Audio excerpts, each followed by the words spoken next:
Good evening. ఎన్నో ఇబ్బందులు, మరెన్నో సంఘర్షణలు, మరెన్నో పోరాటాల మధ్య జరిగిన హుజురాబాద్ బైపోల్స్లో మన చాణక్య స్ట్రాటజీస్ సంస్థ ఎంతో పగడ్బందీగా వ్యూహాత్మకంగా నిర్వహించిన ఎగ్జిట్ పోల్ సర్వే రిపోర్ట్స్ మనకు అందిస్తున్నది ఏమిటంటే, మన చాణక్య సంస్థ వారు సుమారు 6,000 శాంపిల్స్ అన్ని బూతుల నుంచి కలిపి సేకరించడం జరిగింది. 6,000 శాంపిల్స్ ద్వారా మనకు అర్థమయ్యేది ఏంటంటే, ఇక్కడ సుమారు 2,751 మంది బీజేపీకి అనుకూలంగా వాళ్ళ నిర్ణయాన్ని చెప్పడం జరిగింది. అదేవిధంగా 2,190 మంది టీఆర్ఎస్ ప్రభుత్వానికి అనుకూలంగా చెప్పడం జరిగింది. కేవలం 268 మాత్రమే కాంగ్రెస్ పార్టీకి అనుకూలంగా చెప్పడం జరిగింది. కానీ భారతీయ సూక్ష్మ శాస్త్రం ప్రకారం మనం గమనించినట్లయితే ఓటు వేసిన ప్రతి ఒక్కరూ మనకు నిర్ణయాన్ని అనుకూలంగా చెప్పరు.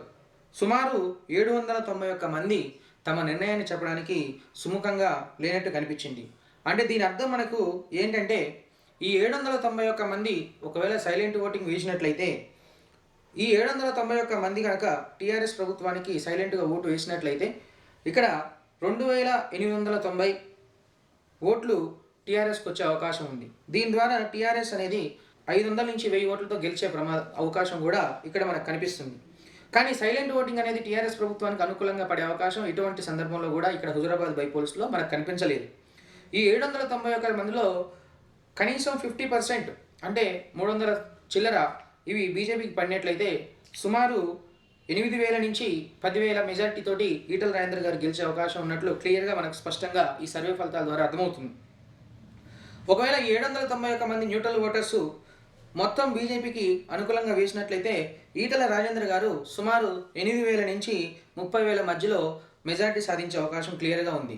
ఏది ఏమైనప్పటికీ మన చాణక్య సంస్థ నిర్వహించిన ఎగ్జిట్ పోల్స్ సర్వే ద్వారా మనకు నిరూపితం అయ్యేది ఏంటంటే, ఈటల రాజేందర్ గారు ఇక్కడ గెలవడం ఖాయమనిపించింది. కానీ మెజారిటీ ఎంత వస్తుందనేది స్పష్టంగా ఇంకా నిరూపితం అవ్వలేదు.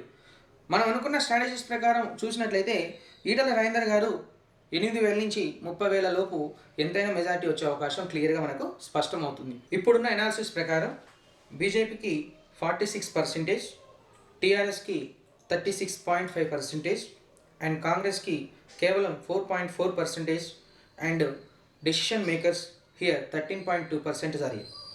ఈ 13%లో ఒక 10% టీఆర్ఎస్కి యాడ్ అయినట్లయితే టీఆర్ఎస్కి కొంచెం సానుకూల వాతావరణం ఏర్పడే అవకాశం ఉన్నట్టు కనిపిస్తుంది. కానీ ఈ డెసిషన్ మేకర్స్ ఎప్పుడు కూడా టీఆర్ఎస్కి ఓటేసే అవకాశం ఈ హుజురాబాద్లో మనకు కనిపించలేదు. కాబట్టి ఈ 13%లో అట్లీస్ట్ 5% బీజేపీకి పడ్డ ఈటల రాజేందర్ గారు 100% 8,000 ఓట్ల పైచిలుకు మెజార్టీతో గెలిచే అవకాశం హుజురాబాద్ బైపోల్స్లో మనకు నిరూపితమవుతుంది. ఏదేమైనప్పటికీ మనం అన్ని మండలాల వరకు చూసుకున్నట్లయితే యాక్చువల్గా టీఆర్ఎస్కి అనుకూలంగా ఉండవలసిన మండలం వీణవంక మండలం. కానీ వీణవంక మండలంలో చూసినట్లయితే వీణవంక మండలంలో మనకు 88% పోలైనప్పటికీ ఇక్కడ మనం సేకరించిన 1,200 శాంపిల్స్లో 700 శాంపిల్స్ బీజేపీకి అనుకూలంగా వచ్చినాయంటే పాడి కౌశిక్ రెడ్డి మీద ఎంతవరకు వ్యతిరేకత వచ్చిందో మీరు క్లియర్గా అర్థం చేసుకోవాల్సిన పరిస్థితి ఏర్పడుతుంది. అండ్ ఇల్లందుకుంట మండలంలో ఇది 5 మండలాల్లో చిన్న మండలం, కానీ ఇక్కడ పోలింగ్ ఎక్కువైంది. ఈ పోలింగ్లో ఈటల రాజేందర్ గారికి కొంచెం సానుకూల వాతావరణం ఏర్పడింది.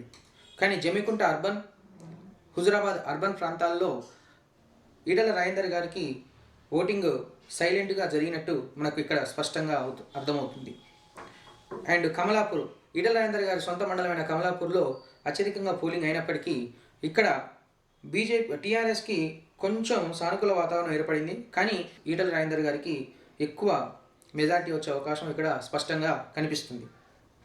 ఏది ఏమైనప్పటికీ ఈ హుజురాబాద్ బైపోల్స్లో ఈటల రాజేందర్ గారు సుమారు 8,000 నుంచి 30,000 మధ్యలోపు మెజార్టీతో గెలిచే అవకాశం ఇక్కడ స్పష్టంగా మనకు కనిపిస్తుంది.